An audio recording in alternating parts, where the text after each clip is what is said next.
Last but certainly not least, we have our 2014 National Collegiate Student Prize winner in the Graduate Curate category, Mr. David Sengeh. Yes, we can clap, please, please.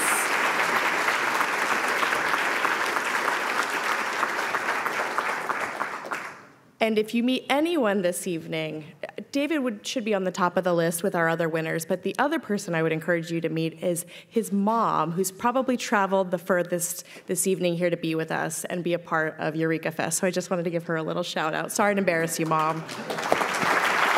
Thank you.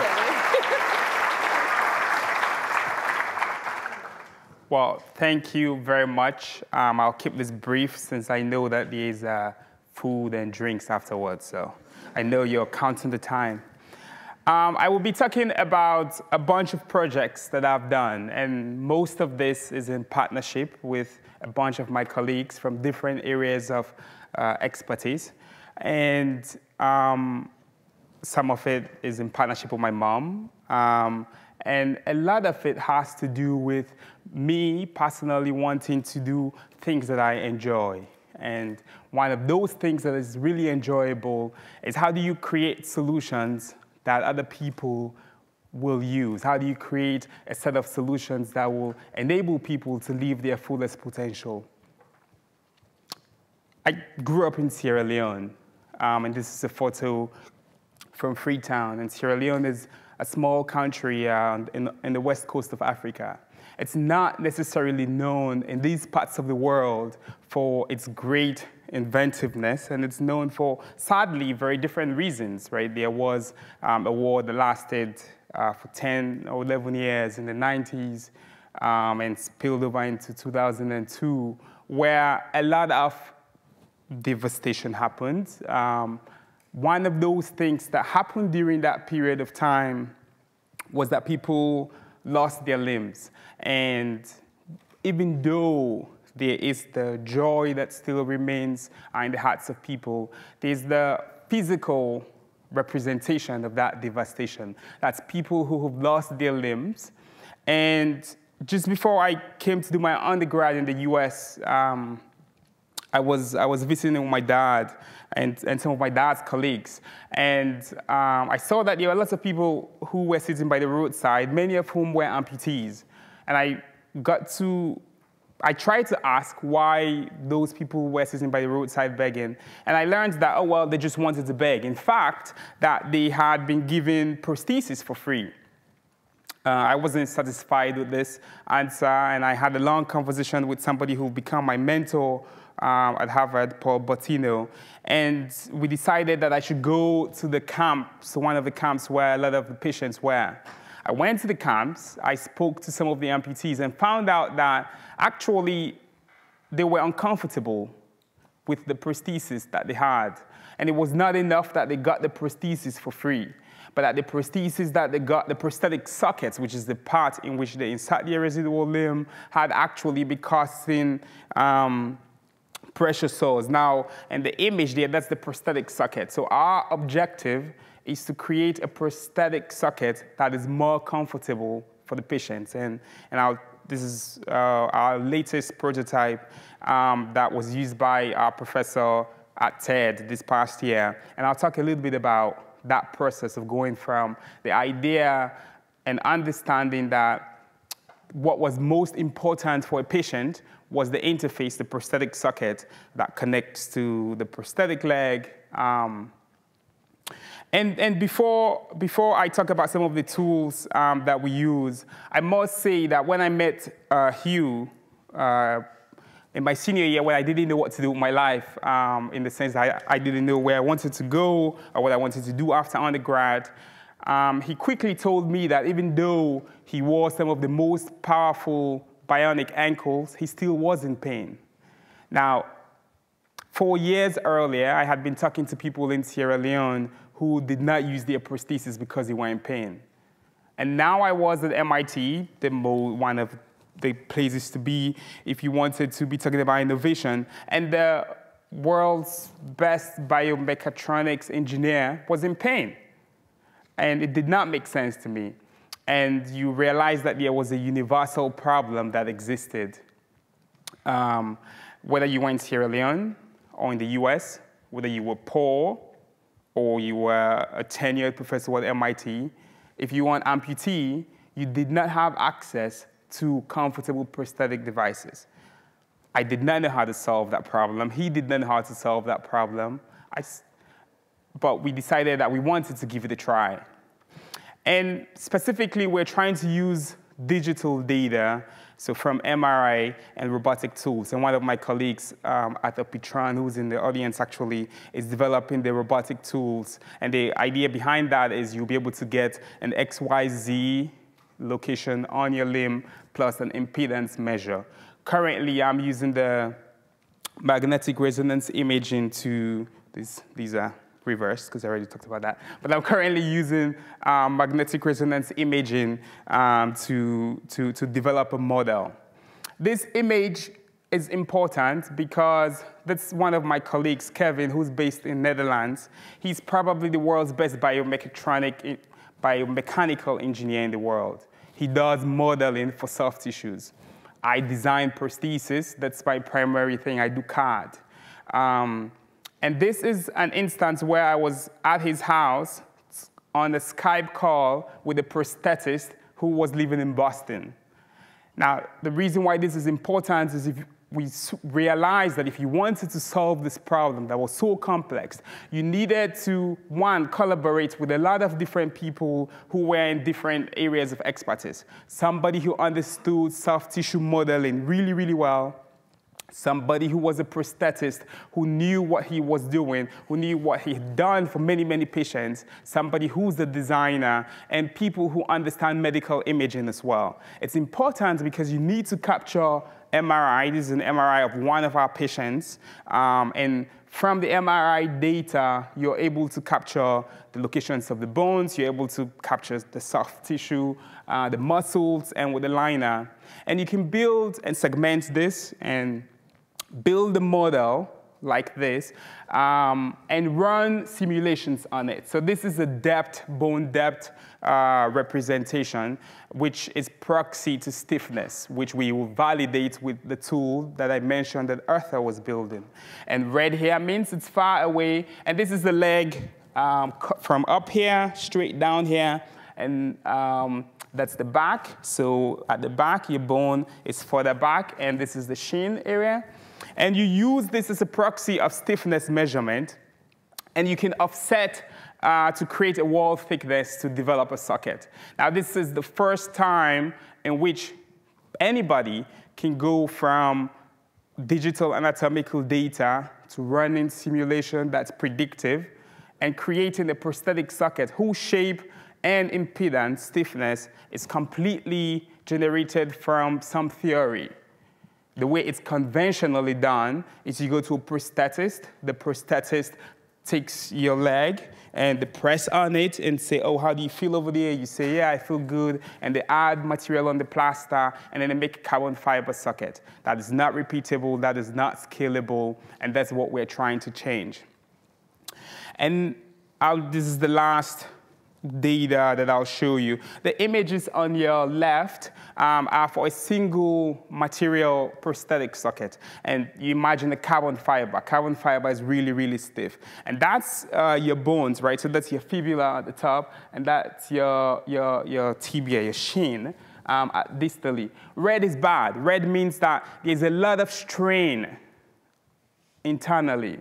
And it's that strain that leads to soft tissue injury, deep tissue injury, which then leads to pressure sores. Every amputee, 100% of them, have had pressure sores in their life, exactly because from this. And the images on the right are the same model, but for a multi-material 3D printed or multi-material design. And what we do is we try to map the stiffness of the limb and use that to determine the materials that we print. And in this image, every material is, every color is a different material. And the clear ones are soft and flexible, which is wherever the shin was, and you can press on them. And that allows you to reduce those internal soft tissue strains right over the fibular head and over the tibia. And this is really, really important. And from the models we've been able to build and print that people have worked in, the feedback has been phenomenal. People say it's like walking on pillows. Other people say it's sexy. There's a huge positive feedback so far. But then I go to Sierra Leone. This is outside my house. This is on one of the streets. This is literally outside my house, so my mom will be feeling like she's at home right now. And you see signboards like this. What you will leave thinking is that if you wanted to end poverty together, you have to go to Action Aid. You will leave thinking that World Vision and whoever else was there were the entities to which you could solve a problem. And even for myself, I had left. And I was doing this away somewhere. And if I came back to Sierra Leone, I will be part of the people who had left, who were problem solving. This was not a way towards national development. What was important for me was that the solutions I was creating not only enabled people to physically be comfortable and achieve their potential, but they have to be able to mentally solve their own problems. They need to be able to reach to their utmost potential. This created self-efficacy. This created dependence on foreigners. This was why Sierra Leone and many other countries still relied on aid. This was not enough. And I mentioned that there was a lot of collaboration that happened.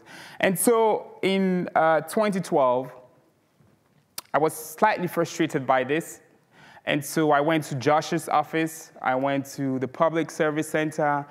And I asked Josh to give me $500. I had the 500, the Public Student Center to give me $1,000. Asked the Media Lab to give me something. And we had $5,000. And what we wanted to do was that we can replicate what you guys were doing, which was that if you invested in young people, if you gave them an opportunity to create, think about the challenge that they understand that was within their own context, that they will learn through that process of making, and that if you did that enough, you saw that many of the inventors who came here today all did stuff when they were younger. But if you did that enough many times, by the time you could problem solve your country's issues right now, but by the time you went to college and left, you had so many more tools and experiences from which you can solve any problem.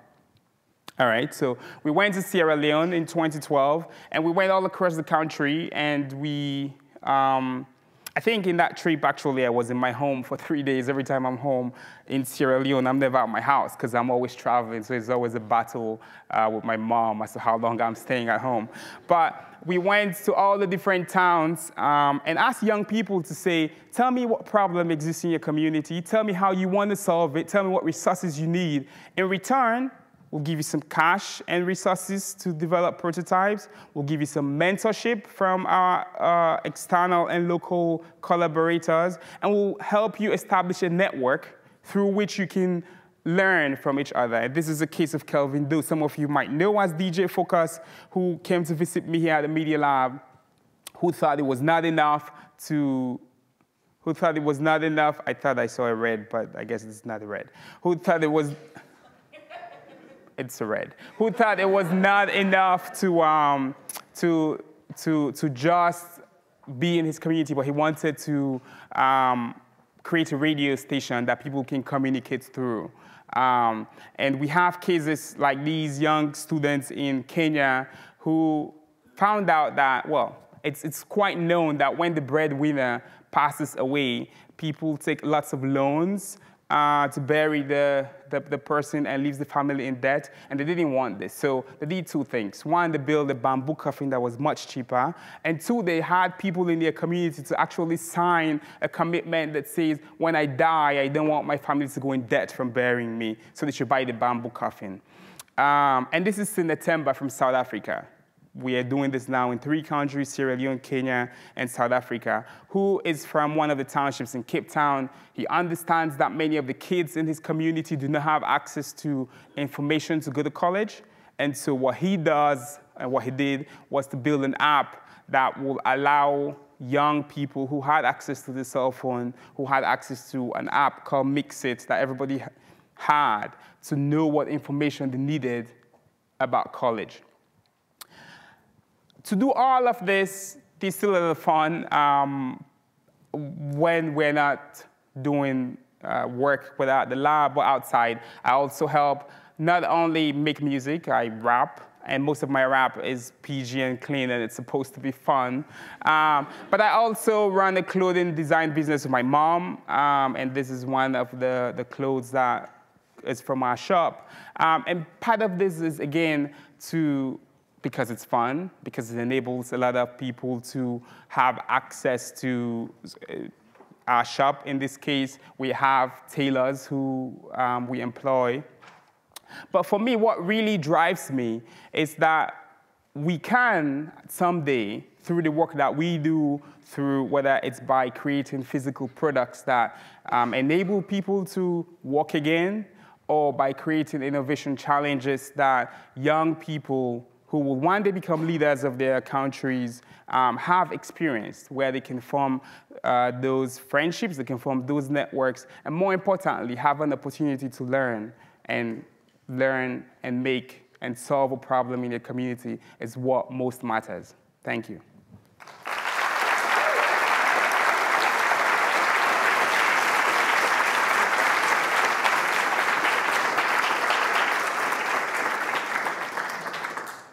All right, I know we have some questions. Yes, please. When you said that each color was a different material. Did you find any problems with the materials? I'm just thinking like some things can be a skin irritant, even though they might not have pressure on the bone itself, but it may cause other problems that you didn't foresee. Did you run into any of that, or not really? No, we've not run into problems like that. But the invention, the awesomeness of the technology is not limited by the materials you have access to within the printer, right? You can imagine that you could create that using a different platform. Because we're building the tools that enable us to get the data and building the models that are predictive, you can effectively bypass the manufacturing problem. We only use multi-material 3D printing because it gives us the most flexibility right now. But even with these, the challenge is the materials are heavy. I'm just thinking of like blisters and stuff. Those were other things that may be problems with the prosthesis. In the conventional prosthesis, yeah, absolutely. Great.